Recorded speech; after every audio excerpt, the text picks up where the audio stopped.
You Jesus. धन्यवाद, धन्यवाद, धन्यवाद। सच्चे जीवित तो महान सामर्थी परमेश्वर, दिल से आपका धन्यवाद करते हैं क्योंकि आप महान सामर्थी परमेश्वर हैं।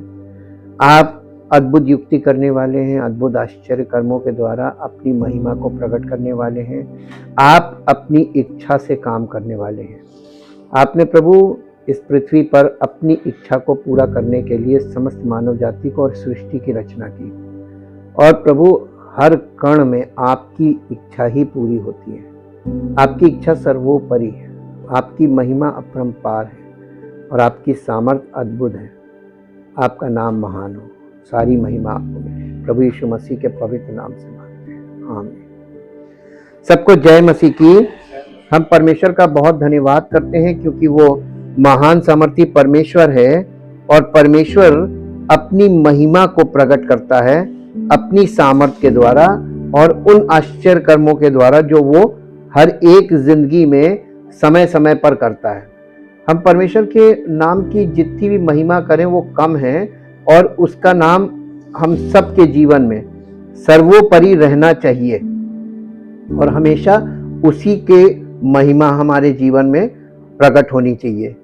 परमेश्वर के बड़े नाम की महिमा के लिए उसका धन्यवाद करते हैं और आदर और महिमा उसको देते हैं। आज हम अपने उसी विषय को जो कल हमने किया था उसी विषय में हम आगे बढ़ेंगे, थोड़ा सा और इसको फाइन ट्यून करेंगे क्योंकि परमेश्वर के वचन की सही समझ हमें परमेश्वर के विषय में और उसकी योजनाओं के विषय में तैयार करती है। आने वाले समय की जो योजनाएं हैं उनके लिए हम और आपको प्रिपेयर करती है ताकि हम सबका जीवन उसकी इच्छा में हम जीवन व्यतीत करना और उसकी इच्छा को जानकर उसके अनुसार चलना सीखें। मसीह विरोधी की आत्मा, देखिए एक वर्ड जो हमने कल बोला था anti Christ, pseudo Christ, Greek में सूडो क्राइस्ट है, इंग्लिश में एंटी क्राइस्ट है। एंटी क्राइस्ट वर्ड बाइबल में केवल पहला यूहन्ना की पुस्तक में ही आपको मिलेगा और पूरी बाइबल में, लेकिन इसका कॉन्सेप्ट आपको बाइबल में, पूरी बाइबल में मिलेगा। कॉन्सेप्ट पूरी बाइबल में है, लेकिन ये वर्ड एंटी क्राइस्ट या मसीह विरोधी आपको पहला यूहन्ना में मिलेगा। हाँ, यीशु मसीह ने भी मसीह विरोधी या झूठे मसीह वर्ड यूज किया था, सूडो क्राइस्ट, और उसने प्लूरल में बोला था कि बहुतेरे झूठे मसीह आएंगे, सो मेनी सूडो क्राइस्ट, ऐसा लगता है।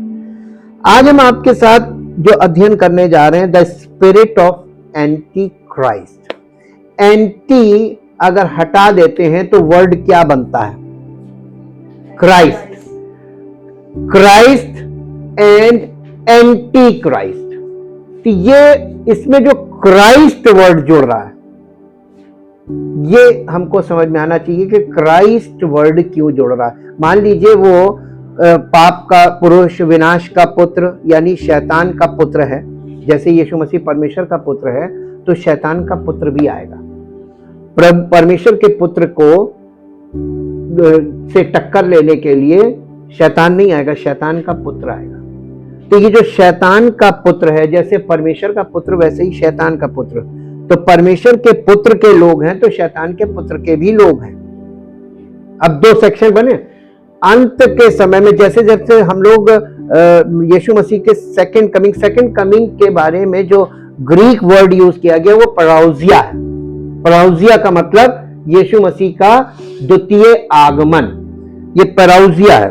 तो इससे पहले, पराउजिया से पहले पूरी दुनिया दो भागों में विभाजित होगी, सारी सृष्टि दो भागों में बटेगी और ये दो भागों में केवल फिजिकली नहीं, स्पिरिचुअली बटी, ऑलरेडी बटी आ रही है, या बिल्कुल स्पष्ट बट जाएगी दो भागों में। इसीलिए ये the spirit of anti Christ, मसीह विरोधी की आत्मा, जब हम इसके अनुसार, बाइबल के अनुसार इस बात को समझेंगे तब जैसे मसीह की आत्मा है तो वैसे ही मसीह विरोधी की आत्मा है।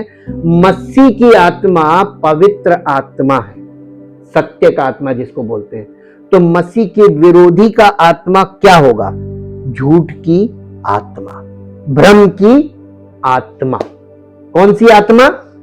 भ्रम की आत्मा। संसार की आत्मा क्या है? भ्रम की आत्मा तो है ना? तो संसार में अगर शैतान की आत्मा है तो ये जो मसीह विरोधी की आत्मा है, ये भ्रम की आत्मा है, ये बिल्कुल ऑपोजिट होगी स्पिरिट ऑफ ट्रुथ, यानी पवित्र आत्मा का झूठा संस्करण कह सकते हैं।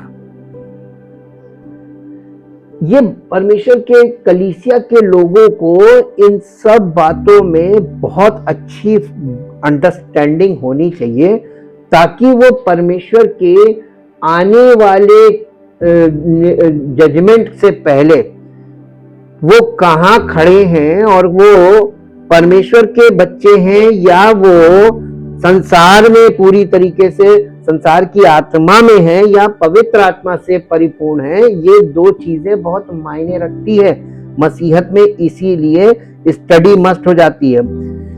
हम लोग आज इस आत्मा के विषय में, जिसे मसीह विरोधी की आत्मा कहते हैं, इसके बारे में जानकारी प्राप्त करेंगे। हम ऐसे समय में जी रहे हैं जब परमेश्वर के राज्य और शैतान के राज्य के बीच का संघर्ष पहले से कहीं ज्यादा तीव्र होता जा रहा है। मेरा मानना है कि ऐसा इसलिए है क्योंकि हम मसीह की वापसी और शैतान के राज्य के अंतिम विनाश के करीब पहुंच रहे हैं। शैतान के राज्य के एक मुख्य परिणाम की हमें जांच करनी चाहिए। परमेश्वर और यीशु मसीह की कलीसिया के प्रति शैतान का विरोध। हम उस चीज पर चर्चा करने जा रहे हैं जिसे मसीह विरोधी आत्मा कहते हैं। हमें सबसे पहले पहला यूहन्ना 2 अध्याय और उसका 18 से 23 पद तक पढ़ेंगे। हे लड़कों, ये अंतिम समय है, और जैसा तुमने सुना है कि मसीह का विरोधी आने वाला है, उसके अनुसार अब भी बहुत से मसीह विरोधी उठ खड़े हुए हैं।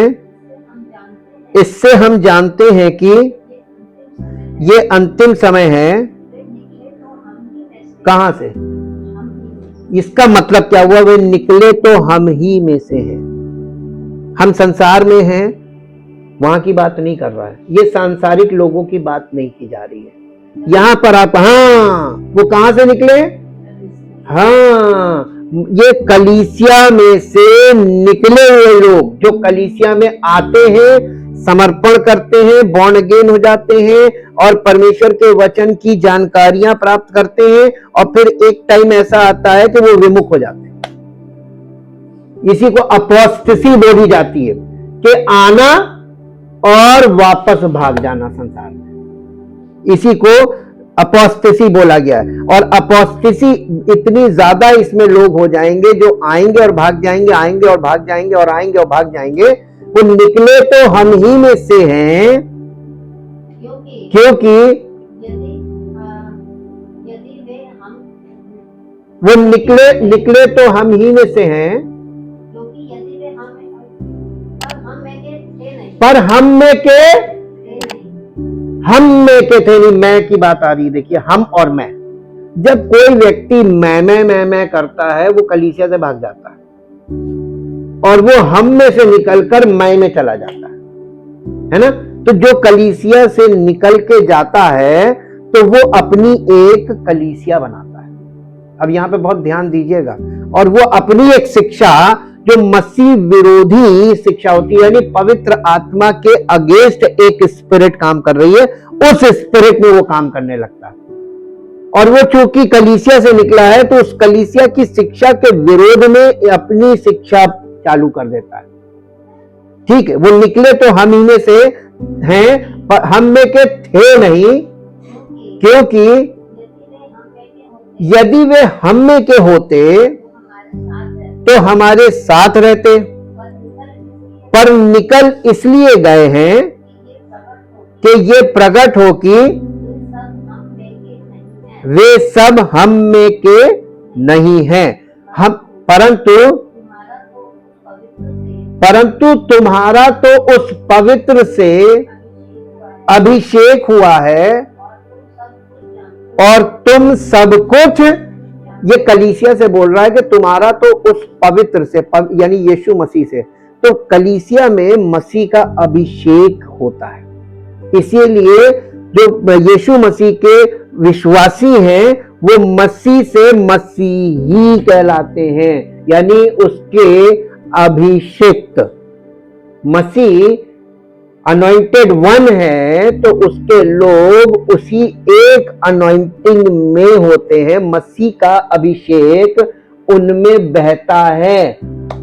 अभिषेक बहुत इंपॉर्टेंट चीज है जो आपकी आइडेंटिटी है, स्पिरिचुअल आइडेंटिटी, कि आप मसीही हैं, यानी मसीह के अभिषेक में आप हैं। और ये अभिषेक, आपको अभिषेक के बारे में पुराने पार्ट्स में आप जाएंगे तो वहां हमने बताया था कि प्रीस्ट, प्रॉफिट, किंग, ये 3 डिवाइन ऑफिसेस हैं। और ये 3 डिवाइन ऑफिसेस के लिए जब लोगों को चुना जाता था तो अभिषेक के द्वारा चुना जाता था। राजा का अभिषेक होता था, राज्याभिषेक, तो वो राजा घोषित होता था। जिसका अभिषेक याजक के लिए होता था, महायाजक के लिए, वो महायाजक होता था, महायाजकीय अभिषेक कहलाता है। और फिर होता था भविष्यवाणियों के लिए, भविष्यवक्ताओं के लिए, और वो अभिषेक कहलाता था ऑफिस ऑफ द प्रॉफिट, उसका अभिषेक, यानी भविष्यवक्ता का अभिषेक, राजा का अभिषेक और महायाजक का अभिषेक। ये अभिषिक्त लोग हुआ करते थे। और ये अभिषेक परमेश्वर की ओर से उन्हें डिवाइन तरीके से इस काम के लिए नियुक्त करना है कि तुम्हें ये जिम्मेदारी पूरी करनी है। और यही डिवाइन ऑफिसेस को यीशु मसीह ने अपने में पूरी तरीके से परिपूर्ण किया, क्योंकि पुराने नियम का आप देखेंगे कि जिसका अभिषेक हुआ उस व्यक्ति ने कुछ समय तक अभिषेक के अनुसार, परमेश्वर की इच्छा के अनुसार काम किया, फिर वो अपनी इच्छा में काम करने लगा। इसमें प्रॉफिट्स भी हैं, इसमें प्रीस्ट भी हैं और इसमें किंग्स भी हैं। लेकिन परमेश्वर ने दाऊद के विषय में बोला, केवल पुराने नियम का एक ऐसा राजा जिसे परमेश्वर ने कहा कि मेरे दिल के अनुसार, जैसे परमेश्वर का हृदय था वैसा ही उसका हृदय था। यहाँ पे इसका मतलब ये नहीं है कि दाऊद जो है वो परमेश्वर के स्वभाव में है। दाऊद मानव स्वभाव में था, लेकिन दाऊद का हृदय परमेश्वर के समान था। वो क्या कि दाऊद को जब ये बात पता चल जाती थी कि मैंने ये घोर पाप किया है, तो वो अपने आप को परमेश्वर के आगे दीन और नम्र करता था। बावजूद इसके कि उस जमाने का सबसे महान राजा होने के बावजूद वो परमेश्वर के आगे ऐसा हो जाता था जैसे उससे बड़ा पापी कोई है ही नहीं, और पश्चाताप करता था।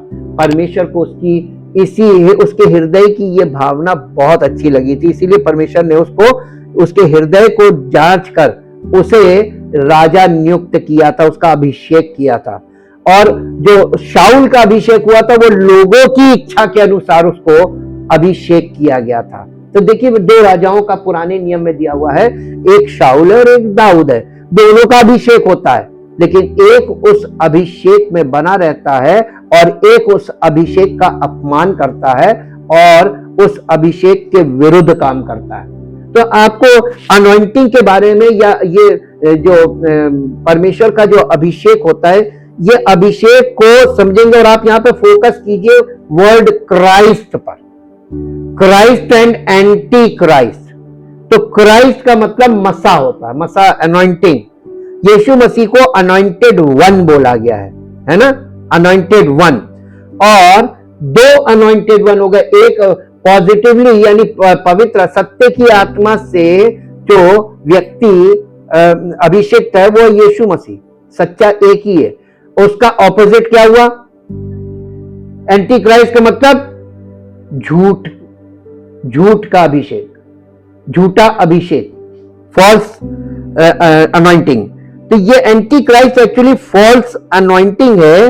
और ये फॉल्स अनॉइंटिंग, ये फॉल्स अनॉइंटेड लोग निकल कहां से रहे?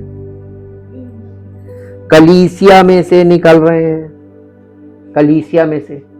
तो पहली सदी की कलीसिया और जो लास्ट कलीसिया लौदीकिया से आप देख लेंगे, 7 कलीसियाओं का वहां पे चित्रण दिया है, तो आपको पता चल जाएगा लौदीकिया की कलीसिया के आने तक तो कलीसियाओं की क्या दशा होगी, आत्मिक दशा, वो दिखा दी गई है। एंटी क्राइस्ट शब्द का असली मतलब हमको जानना चाहिए। क्राइस्ट शब्द का ग्रीक क्राइस्ट जो है वो ग्रीक शब्द है, और इसका नहीं, क्राइस्ट जो है इंग्लिश शब्द है, इसका ग्रीक शब्द होता है क्रिस्टोस। क्रिस्टोस, ये ग्रीक शब्द क्रिस्टोस से आया, जो हिब्रू शब्द मैशियाक से आया। हिब्रू में पुराने नियम में मैशियाक बोलते हैं, जिसे हिंदी में मसीहा बोलते हैं या मसीही बोलते हैं। ये मसीह वर्ड मैशियाक से बिल्कुल मेल खाता है, जिससे हमें मसीहा शब्द मिलता है। इसलिए जब हम एंटी क्राइस्ट कहते हैं तो उसका मतलब होता है एंटी मसीहा, यानी यीशु मसीह का ऑपोजिट, उसका विपरीत।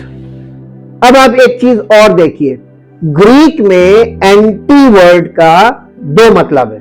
ग्रीक में एंटी का मतलब होता है विरुद्ध, एक मीनिंग है विरुद्ध, और एक मीनिंग होती इंस्टेड ऑफ, यानी मसीह के स्थान पर, ये किसी की जगह ले लेना, है ना।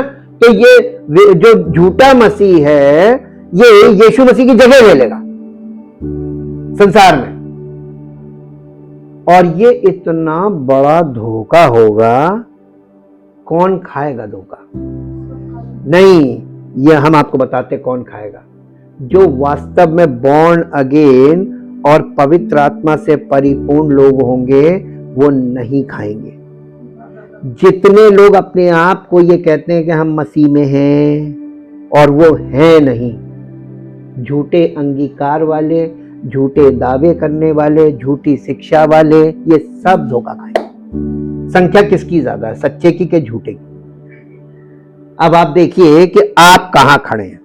हर बात को जब आप अध्ययन करिए तो अपने से कनेक्ट कीजिए कि मुझे अपने आप को देखना है। एंटी एक यूनानी पूर्व सर्ग है, इसके 2 अर्थ हैं और दोनों ही लागू होते हैं। सबसे पहले इसका अर्थ है विरुद्ध, तो पहला कार्य मसीहा के विरुद्ध है, जो मसीह विरोधी करेगा।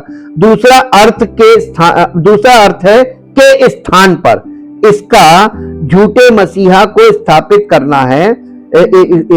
नहीं, इसका अंतिम उद्देश्य सच्चे मसीहा के स्थान पर एक झूठे मसीहा को स्थापित करना है। तो ये पूरी प्रक्रिया 2 चरणों में है। जब आप इसे पहचानना शुरू करेंगे तो आप देखेंगे कि मसीह विरोधी आत्मा लगभग पूरी मसीही कलीसिया में अत्यंत सक्रिय है एट द प्रेजेंट टाइम। इसी समय वो बहुत सक्रिय है।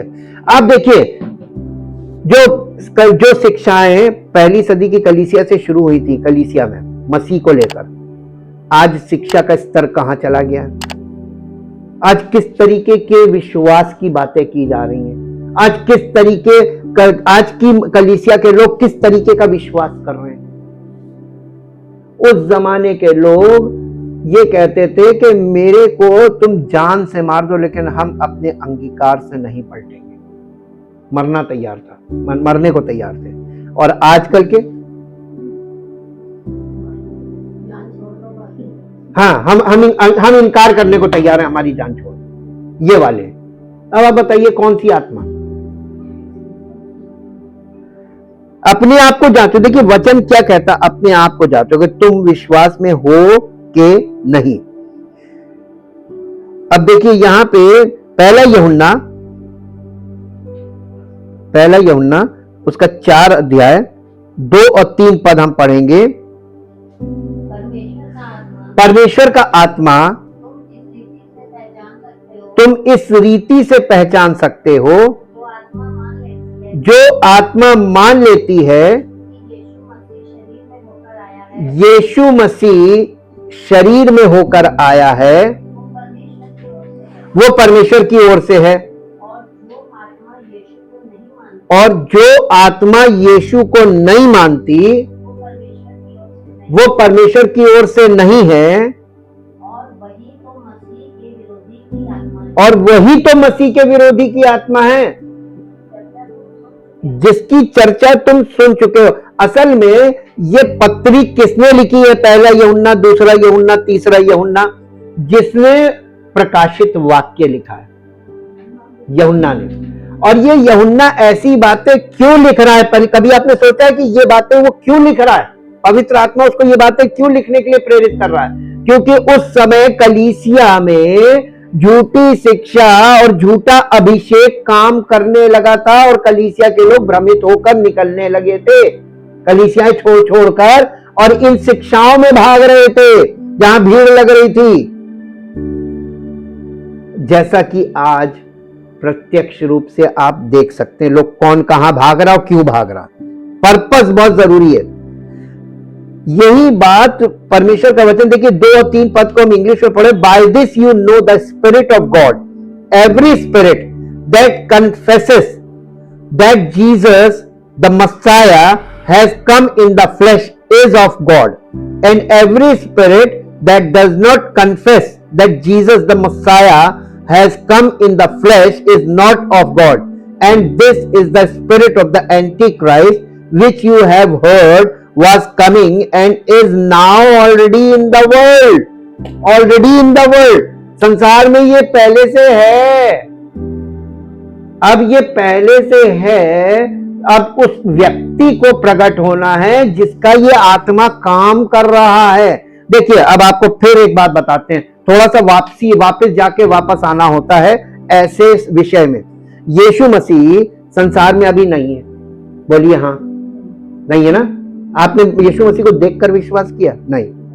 पवित्र आत्मा ने आपके जीवन में काम किया और पवित्र आत्मा के कार्य के अनुसार आपने यीशु मसीह के वचन पर विश्वास किया, और यीशु मसीह के वचन पर विश्वास करने के कारण आप मसीही विश्वासी हो गए। ठीक इसी तरीके जैसे यीशु मसीह का आत्मा काम कर रहा है, ठीक वैसे ही मसीह विरोधी का आत्मा भी काम कर रहा है। मसीह विरोधी का आत्मा लोगों को मसीह के अनॉइंटिंग के विरोध में काम करने के लिए तैयार कर रहा है। उनके अंदर एक ऐसे विरोध को पैदा कर रहा है कि वो लोग सुसमाचार सुनने के बाद उससे पलट गए और उन्होंने कहा नहीं, हम नहीं मानते, हम ये बातें नहीं मानते, और वो अपनी बातें करने लगे, अपनी शिक्षा देने लगे, और वो मसीह विरोधी शिक्षा हो गई। क्योंकि पौलुस सबसे ज्यादा किस विषय पे कलीसिया में जूझा है? झूठी शिक्षा। झूठी शिक्षा। यीशु मसीह ने किस विषय पर सबसे ज्यादा उसका टकराव होता था? झूठी शिक्षा। जब शुरू में हम बोले तो लोगों को लगा कि हर समय झूठी शिक्षा, झूठी शिक्षा। अरे सत्य को आप कैसे जानोगे? सत्य की आत्मा के बिना सत्य प्राप्त नहीं होगा। आप ऑलरेडी एक आत्मा में हो, एक आत्मा की शिक्षा। अभी हम आत्मा की मीनिंग खोलेंगे तो आपको समझ जाएगा। यहाँ पे जब बात की जा रही है, ये यूहन्ना लिख रहा है, तो यूहन्ना जब ये कहता है कि हर एक आत्मा का विश्वास न करो वरन आत्माओं को परखो, तो यहाँ पर आपको मैच्योर हो जाना चाहिए कि ये जो स्पीकर्स होते हैं, जो प्रचारक होते हैं, ये किसी न किसी आत्मा के इन्फ्लुएंस में बोल रहे होते हैं, और बिना आत्मा के कोई शिक्षा नहीं है। तो जितने भी शिक्षा देने वाले हैं वो एक आत्मा से प्रेरित हैं। जैसे पुराने नियम में बाइबल दिखाती है कि कोई भी भविष्यवक्ता अपनी ओर से भविष्यवाणी नहीं करता था, वो आत्मा के अकॉर्डिंग बोलता था। और there are 2 kinds of prophets, false prophets and true prophet. तो फॉल्स प्रॉफिट का मतलब जो झूठी आत्मा के द्वारा बोल रहा है, जिसका सोर्स फॉल्स स्पिरिट है और वो प्रॉफिट है, तो वो फॉल्स प्रोफेसी कर रहा है। तो फॉल्स प्रोफेसी पर भी लोग विश्वास करेंगे कि नहीं करेंगे? लोगों के पास उस प्रोफेसी को टेस्ट करने का क्या चीज है? कौन सा इंस्ट्रूमेंट है जिससे वो टेस्ट करेंगे कि झूठा है? लोग भविष्यवाणी कोई व्यक्ति कर रहा है और वो झूठा है, तो आपने उसने जो भविष्यवाणी की, तो ऐसा थोड़ी ना कि लोग विश्वास नहीं करेंगे। करेंगे। पूछिए क्यों करेंगे? क्योंकि वो पवित्र आत्मा से प्रेरित है नहीं और पवित्र वचनों से पूरी तरीके से इक्विप्ड है नहीं। तो वो तो उसकी उस भविष्यवाणी को एक्सेप्ट कर लेंगे। तो उनको जब वो भविष्यवाणी उन्होंने उस पर विश्वास कर लिया तो वो झूठे अभिषेक में आ गए कि नहीं आ गए? फॉल्स स्पिरिट से फॉल्स अनॉइंटिंग आई कि नहीं आई? क्योंकि अनॉइंटिंग के विषय में आप लोगों को बिल्कुल नहीं मालूम, इसलिए ये सब्जेक्ट आपके लिए थोड़ा सा टफ है। और इस समय हम इसलिए खोल रहे हैं क्योंकि ये सीरीज में आ रहा है, इसलिए इसको समझना जरूरी है। लेकिन याद रखें कि देखिए, अगर आप यीशु मसीह के बारे में बात करते हैं तो हर कोई नाराज हो जाता है, यही मसीह विरोधी की भावना है। लेकिन याद रखें कि शैतान का मकसद यहीं खत्म नहीं होता, उसका मकसद सच्चे मसीहा की जगह एक झूठे मसीहा को स्थापित करना है। पहला यूहन्ना 4 अध्याय उसके 2-3 पद में हमने पढ़ा, परमेश्वर का आत्मा तुम इसी से पहचान सकते हो, जो कोई आत्मा मान लेती है कि यीशु मसीहा देह में होकर आया है वो परमेश्वर की ओर से है, और जो कोई आत्मा नहीं मानती कि यीशु मसीहा देह में होकर आया है वो परमेश्वर की ओर से नहीं। और यही तो मसीह विरोधी की आत्मा है जिसके बारे में तुम सुन चुके हो कि वो आने वाला और अब भी जगत में है। अगर हम इसे पहला यूहन्ना 2 अध्याय के अंश के साथ देखें तो हमें मसीह विरोधी के 3 रूप दिखाई देते हैं। सबसे पहले कई मसीह विरोधी हैं, मानव इतिहास में कई मसीह विरोधी प्रकट हुए हैं और प्रकट होते जा रहे हैं। तो मसीह विरोधी एक नहीं है, ये कई हैं। हाँ, ये इनकी गिनती तो मेनी हो सकता है, मेनी। तो वहां पे जब आप पढ़ते हैं तो बहुत से मसीह विरोधी आपको 2 पद में मिलेंगे। पहला यूहन्ना 2 अध्याय का 19 पद पढ़िए। वे निकले तो हम ही में से, पर हम में के थे नहीं, क्योंकि यदि वे हम में के होते तो हमारे साथ रहते, पर निकल इसलिए गए कि ये प्रकट हो कि वे हम में से नहीं हैं। इसलिए मसीह विरोधी हमेशा किसी न किसी रूप में परमेश्वर के लोगों के साथ मिलकर शुरू होता है, लेकिन वास्तव में ये वहां नहीं है और समय आने पर ये प्रकट हो जाएगा। ये मसीह विरोधी की आत्मा का एक लक्षण है। दूसरा ये है कि ये इस बात से इनकार करता है कि यीशु मसीहा है, जैसा कि हम पहला यूहन्ना 2 अध्याय उसके 22 पद में देखते हैं। पहला यूहन्ना 2 अध्याय 22 पद। झूठा कौन है? केवल वो जो यीशु के मसीहा होने से इनकार करता है, और मसीह का विरोधी वही है। और फिर यूहन्ना, हाँ, वो पिता का और पुत्र। देखिए, अब आप यहां पे फिर समझिए कैसे वो इनकार करता है। पिता, जिसने यीशु मसीह का इनकार किया उसने पुत्र का, पिता और पवित्र आत्मा तीनों का इनकार कर दिया।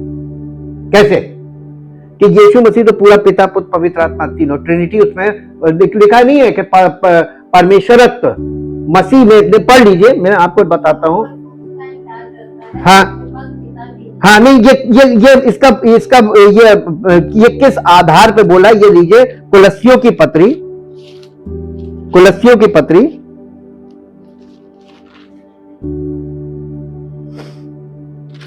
और उसका 2 अध्याय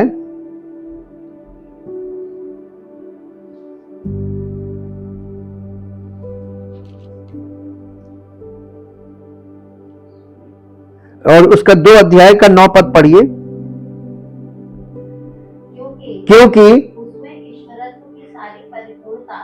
क्योंकि उसमें ईश्वरत्व की सारी परिपूर्णता, कैसे? इसको इंग्लिश में पढ़िए। For in him the whole fullness of deity the godhead, हाँ, इसका मतलब है father son and holy spirit continues to dwell in bodily form,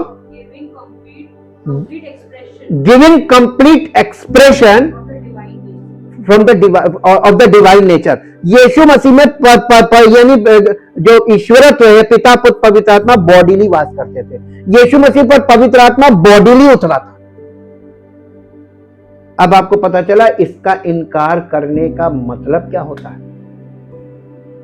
आपने संपूर्ण ईश्वरत्व का इनकार कर दिया। और ये कौन करवा सकता है? ये मनुष्य अपनी मर्जी से नहीं करता। Every person is inspired by the spirit. आप कौन से अभिषेक में हैं? आप संसार की आत्मा में, तो आप संसार की आत्मा के अभिषेक में। तो आप एक बात बाइबल जो हम लोगों को दिखा रही है, ये दिखा रही है कि ऐसा कोई व्यक्ति इस पृथ्वी पर नहीं है जो किसी आत्मा से वशीभूत ना हो, इंस्पायर्ड ना हो। एक आत्मा काम कर रही है। हमारे मसीह में आने से पहले हम भी संसार की आत्मा के अभिषेक में थे, सांसारिक अभिषेक। ये बहुत महत्वपूर्ण है। मसीह विरोधी ईश्वर के अस्तित्व को नकारता नहीं है, वास्तव में वो ईश्वर का प्रतिनिधि होने का दावा करता है। वो ईश्वरत्व में पिता और पुत्र के संबंध को नकारता है। पहला यूहन्ना 4 अध्याय में दिया गया मसीह विरोधी का चौथा चिन्ह ये है कि वो मसीहा के आने से इनकार करता है। वो संभवतः मसीहा के आने पर विश्वास करता है, लेकिन इस बात से इनकार करता है कि मसीहा पहले ही आ चुका है। वो ये नहीं कहता है कि मसीह नहीं आने वाला, वो कहता आने वाला, लेकिन वो ये नहीं कहता है, ये जो फर्स्ट कमिंग है इसका इनकार करता है, वो मसीह नहीं था। मसीह विरोधी भावना के एक ऐतिहासिक परंतु कुछ हद तक विवादास्पद उदाहरण पर अगर आप देखें तो वहां पर आप हिस्ट्री में जाकर देखते, जैसे लोग कहते हैं कि वो हिटलर को कहते हैं कि हिटलर मसीह विरोधी था। ऐसे ही बहुत से पंथ हैं दुनिया में जो मसीह का विरोध करते, खुल के उस भावना का विरोध करते हैं, कलीसियाओं का विरोध करते हैं, मसीहत का, मसीह प्रेम का, तो वो मसीह शिक्षाओं का विरोध। ये सब विरोध किसका विरोध हो रहा है? मसीह का विरोध है, उसकी शिक्षा का विरोध मसीह का विरोध है, मसीही प्रेम का विरोध मसीह का विरोध है। अब मसीह विरोधी आत्मा के अंतिम प्रगटीकरण का अन्वेषण हमको करना है, ये इन्वेस्टिगेशन करना है, और वो है मसीह विरोधी। मेरा मानना है कि ये अभी भविष्य में है और पवित्र शास्त्र के कुछ अत्यंत महत्वपूर्ण अंशों का अध्ययन हमको करना चाहिए ताकि हम शैतान की योजनाओं से अनभिज्ञ ना रहें। दूसरा थिस्सलुनीकियों 2 अध्याय में पौलुस मसीह विरोधी के प्रकट होने के बारे में बात करता है। वो प्रभु के आगमन की तैयारी के बारे में भी बात करता है, और ये दोनों बातें आपस में बहुत गहराई से जुड़ी हुई हैं, क्योंकि प्रभु के आगमन से पहले अंतिम शैतानी कार्य मसीह विरोधी का प्रकट होना होगा। वास्तव में पौलुस कहता है कि प्रभु अपने आगमन के तेज से मसीह विरोधी का नाश कर देगा। दूसरा थिस्सलुनीकियों 2 अध्याय उसका पहला और दूसरा पद पढ़िए। हे भाइयों, अब हम अपने प्रभु यीशु मसीह के आने और उसके पास अपने इकट्ठे होने के विषय में तुमसे विनती करते हैं कि किसी आत्मा या वचन या पत्री के द्वारा जो कि मानो हमारी ओर से हो, ये समझकर कि प्रभु का दिन आ पहुंचा है, तुम्हारा मन अचानक अस्थिर ना हो जाए। इसका मतलब यहाँ पे रुक के देखिए, यहाँ पे क्या पौलुस क्या कह रहा है कलीसिया के लोगों से, वो बात हम पर भी लागू होती है, क्योंकि अगर हम कलीसिया में है तो हमारे लिए भी तो ये बात है ना। तो हमको ये समझना होगा कि पौलुस यहाँ पे क्या कह रहा है कि यीशु मसीह की सेकंड कमिंग के विषय में बात कर रहा है, और वो कह रहा है तुम ना तो किसी आत्मा से, ना किसी वचन से या पत्री के, यानी किसी ऐसी पुस्तक को जो जिसे आप पत्री कह सकते हैं, ऐसी बहुत सी पुस्तकें लोग पढ़ रहे हैं और सोच रहे हैं कि ये होली स्पिरिट के बारे में, लेकिन आप पढ़ते पढ़ते कौन सी आत्मा का आपके अंदर काम करने लगेगी आपको नहीं मालूम। आप किसी का उपदेश सुनते सुनते आप कौन सी आत्मा में चले जाएंगे आपको नहीं मालूम। आप किसी भी आत्मा का, देखिए आत्मा काम कैसे करती है, मानव शरीर के द्वारा, हाँ के ना। तो आप किसी भी शरीर में कौन सी आत्मा है आपको कैसे मालूम? अब फिर आपको ले जाते हैं, यीशु मसीह ने बिल्कुल देहात के लोगों के लेवल पे बात की थी। उसने उनसे कहा था मैं तुमको भेड़ों के भेष में भेड़ियों के बीच में भेज रहा हूं। इस बात को पहले आप हल कर लीजिए अपने दिमाग में, तो आपको पता चल जाएगा यीशु मसीह कह क्या रहा था। भेड़ों के भेष में, यानी मसीही सेवकों के भेष में भेड़िए घूम रहे हैं, और मैं तुमको उनके बीच में भेज रहा हूं। उनके फलों से पहचानोगे। तो आपको हर व्यक्ति के प्रचार को, हर व्यक्ति के बोली गई बातों को ग्रहण नहीं करना है। आपको परमेश्वर के पवित्र वचन, देखिए बहुत से ऐसे लोग होंगे भेड़ों के भेष में, भेड़ियों में, तो वो आपको प्रकाशन की बातें करेंगे। तो आपको क्या मालूम, शैतान के प्रकाशन भी बहुत हैं।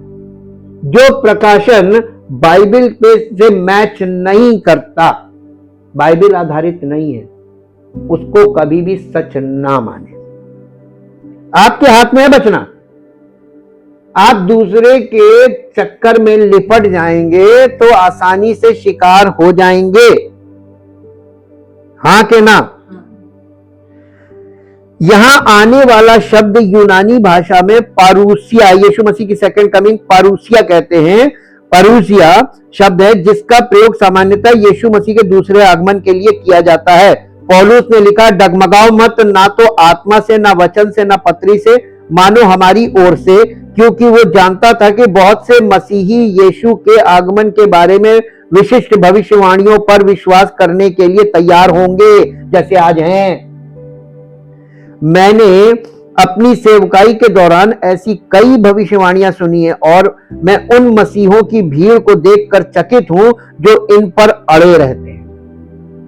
ये बिल्कुल सच बात है, अनुभव की बात है ये। दूसरा थिस्सलुनीकियों 2 अध्याय के 3 पद पर आइए। यहां पे क्या कह रहा है?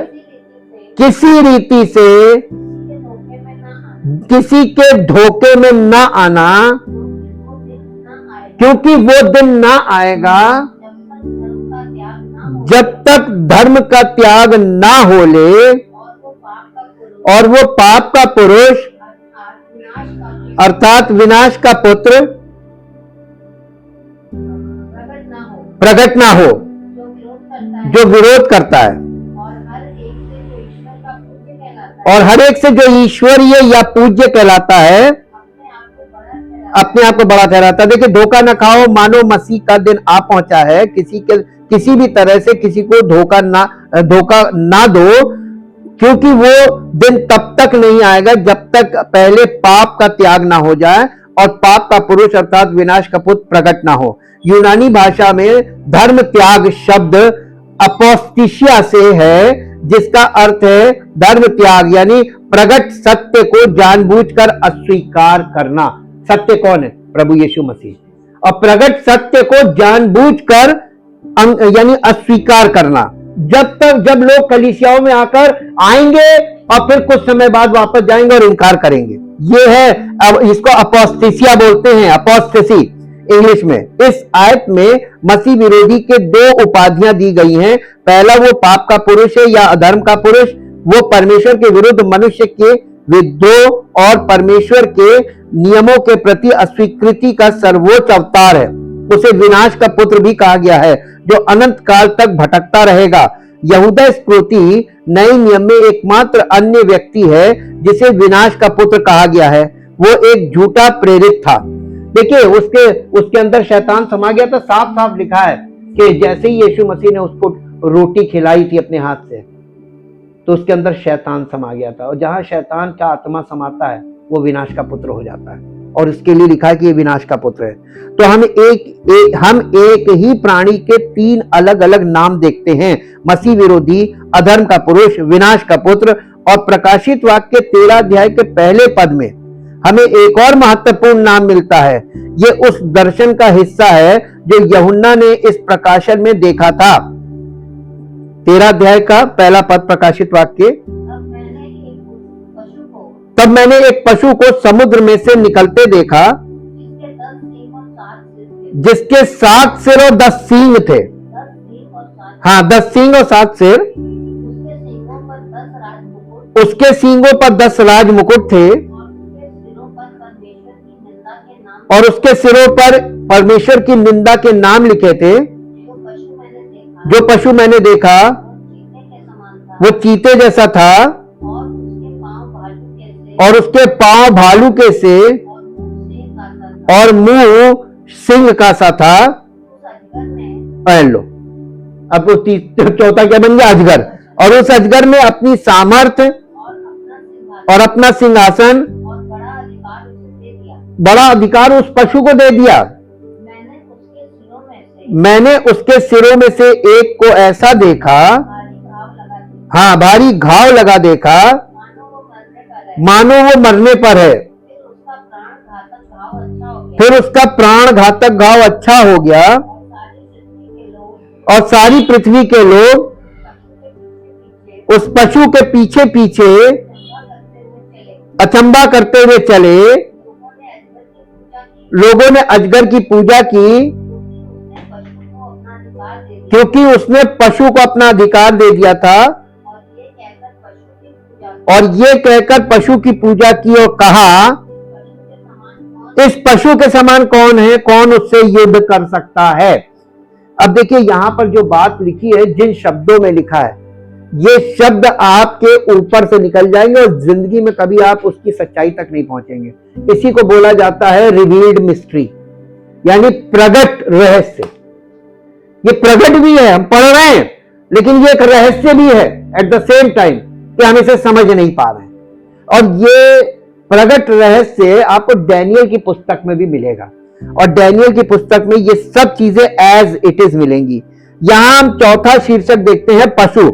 एक ऐसा व्यक्ति जो उभरने वाला है और जिसे शैतान यानी अजगर, अजगर कहते हैं शैतान को, मेन सेटन, वो अपनी शक्ति देगा। शैतान इस व्यक्ति को अपनी शक्ति क्यों देगा?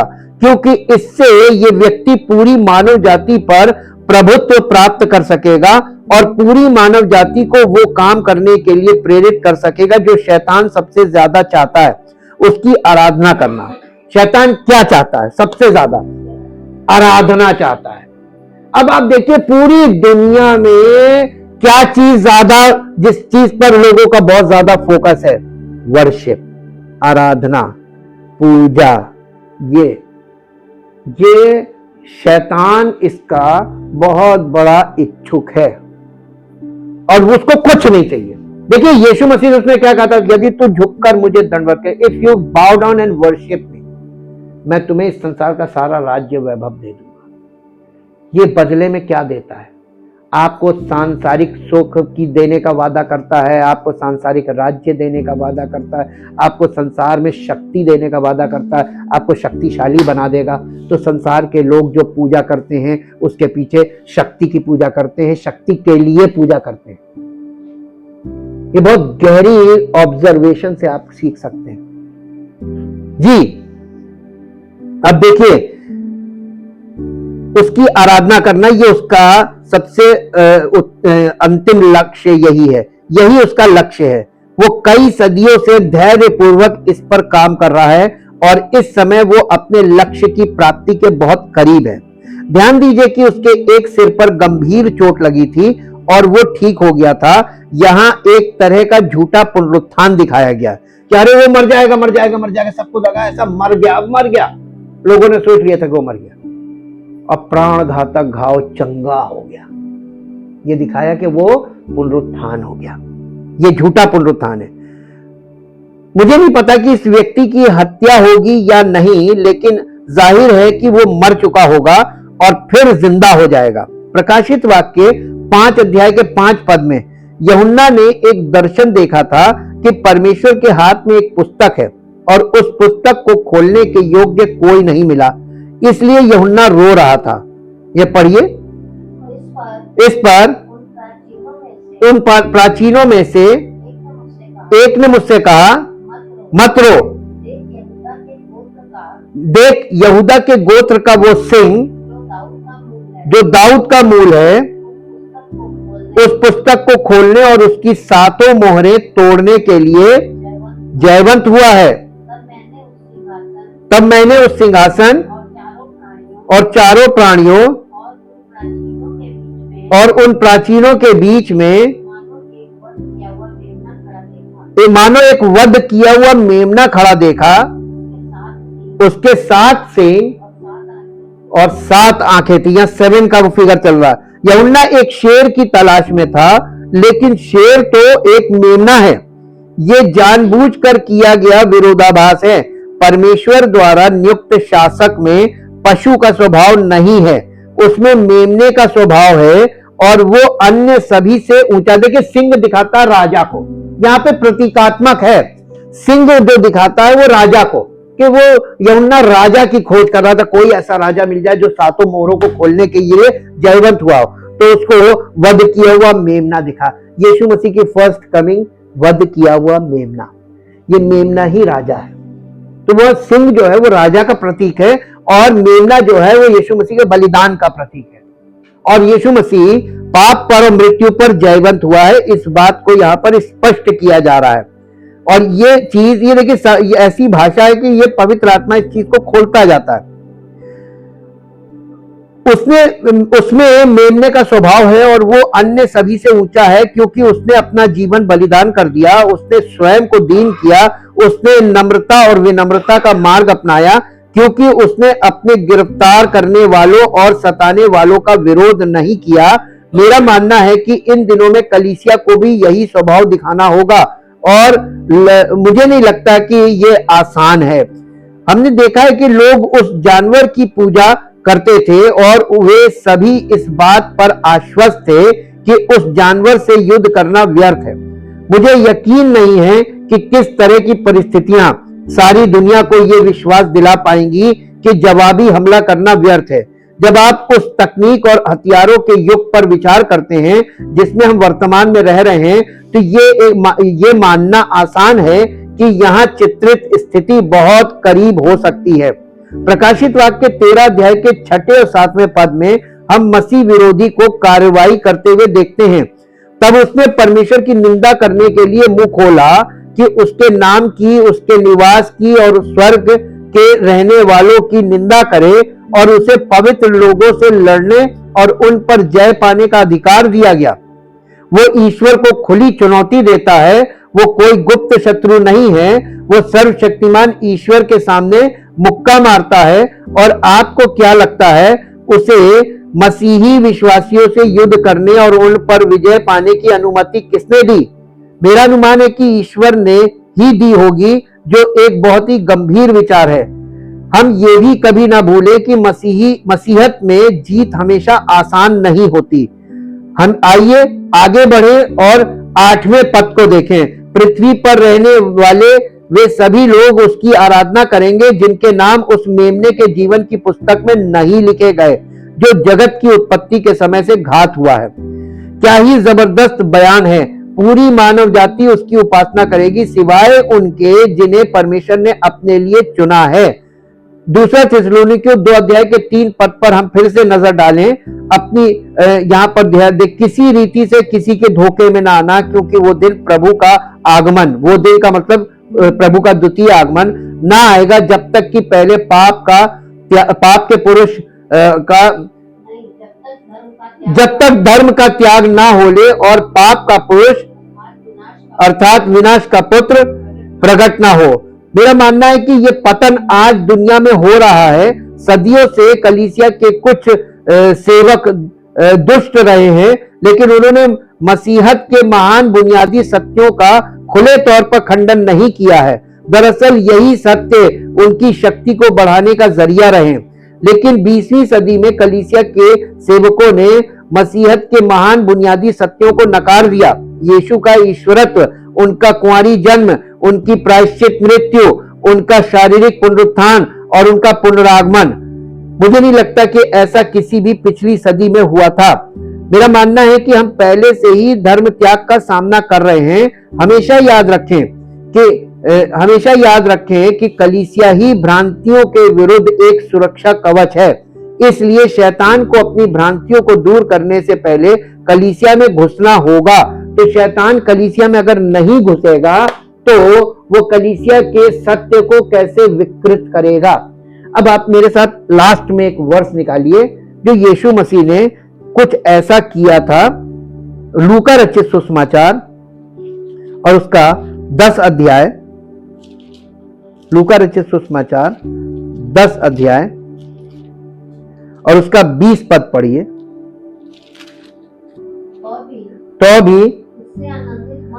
तो भी इससे आनंदित मत हो कि आत्मा तुम्हारे वश में है, परंतु इससे आनंदित हो कि तुम्हारे नाम, हाँ, जीवन की पुस्तक में नाम। देखिए आज बहुत लोग जो है मसीहत में, आप देखिएगा एक बहुत बड़ा वो चल रहा है, एक झूठी शिक्षा का परिणाम है कि उनको लगता है यीशु मसीह के नाम से दुष्ट आत्माएं हमारे वश में है, ये निकाल, हर जगह ये झाड़ा फूकी कर रहा है। यीशु मसीह ने क्या कहा था अपने चेलों से? इस बात से खुश मत हो कि दुष्ट आत्माएं तुम्हारे वश में है, यानी मेरे नाम से दुष्ट आत्माएं तुम निकाल रहे हो, इस बात से। और उस दिन बहुतेरे मुझसे कहेंगे मैंने तेरे नाम से दुष्ट आत्माएं निकाली। यीशु मसीह कहेगा मैं कहूंगा मैं तुम्हें नहीं जानता, कुकर्म करने वाले। ये दुष्ट आत्मा निकालना कुकर्म है यीशु मसीह के हिसाब से। अब इसको आप 17 पद से पढ़िए। 70 चेले उसने भेजे थे कि जाओ, उन्होंने यीशु मसीह ने उन्हें अधिकार देकर भेजा था, जाओ दुष्ट की सारी शक्ति पर तुम्हें अधिकार है, जाकर भलाई करो। वे 70 आनंद करते हुए लौटे और कहने लगे, हे प्रभु, तेरे नाम से दुष्ट आत्माएं हमारे वश में हैं। उसने उनसे कहा, मैं शैतान को बिजली के समान स्वर्ग से गिरता हुआ देख रहा हूं। देखो, मैंने तुम्हें सांपों और बिच्छुओं को रौंदने का और शत्रु की सारी सामर्थ पर अधिकार दिया है, और किसी वस्तु से तुम्हें कुछ हानि ना होगी। तो भी इस बात से खुश मत हो कि दुष्ट आत्माएं तुम्हारे वश में है, परंतु इस बात से आनंदित होना। देखिए, अंतिम न्याय आपका जीवन की पुस्तक में नाम होगा, तभी आप बचेंगे। दुष्ट आत्माएं निकालने के बाद भी लोग नरक में जाएंगे। आप कौन सी मसीहत देख रहे हैं आज जो कलीसियाओं में दिख रही है आपको? अगर शिक्षा सही नहीं होगी तो विश्वास भी सही नहीं होगा, और जब विश्वास सही नहीं होगा तो अभिषेक सही नहीं होगा, और अभिषेक सही नहीं होगा तो आप मसीह में नहीं हैं, लेकिन आप धोखे में हैं कि आप मसीह में हैं। ये भ्रम का आत्मा, ये भ्रम का आत्मा, कंफ्यूज स्पिरिट, ये मसीह का आत्मा नहीं है। मसीह का आत्मा सत्य का आत्मा है, और सत्य परमेश्वर का वचन भी है, लिखित और जीवित सत्य ही प्रभु यीशु मसीह है। तो प्रभु यीशु मसीह का आत्मा वचन का आत्मा है। Thank you, thank you, thank you Lord. जीवित महान समर्थी परमेश्वर, हम आपका हृदय से धन्यवाद करते हैं। आपका एक एक वचन ट्राइड एंड टेस्टेड है, ताया हुआ है, और प्रभु आपका वचन अचूक है, आपका वचन जीवित और प्रबल है, आपका वचन हर एक दुधारी तलवार से भी बहुत चोखा है, और आपका वचन वो कर सकता है जो कोई मनुष्य नहीं कर सकता, कोई दूसरी आत्मा नहीं कर सकती। आपका वचन प्राण और आत्मा को अलग अलग कर सकता है। पिता परमेश्वर, हम आपका बहुत धन्यवाद करते हैं आपके पवित्र वचनों के लिए, जो सत्य की आत्मा के द्वारा हमारे हृदय में लिखे जा रहे हैं, पवित्र आत्मा के द्वारा हमारे हृदय पर लिखे जा रहे हैं, और जो हमारे लिए समझ पैदा करते हैं। एक सच्चे मसीही होने के नाते हमें किन बातों से अपने आप को अलग रखना है और किन बातों में हमें मन नहीं लगाना है, और हमें अपने जीवन में परमेश्वर के वचन में सबसे ज़्यादा ध्यान केंद्रित करना है, ताकि और उस वचन को अपने जीवन में लागू करके उद्धार प्राप्त करना है, जिससे हमारा उद्धार पूर्ण हो और परमेश्वर की महिमा हमारे जीवन में प्रकट हो। प्रभु यीशु मसीह, हम आपका धन्यवाद करते हैं। इस प्रार्थना को आपके इकलौते पुत्र प्रभु यीशु मसीह के नाम से मांगते हैं, आमीन।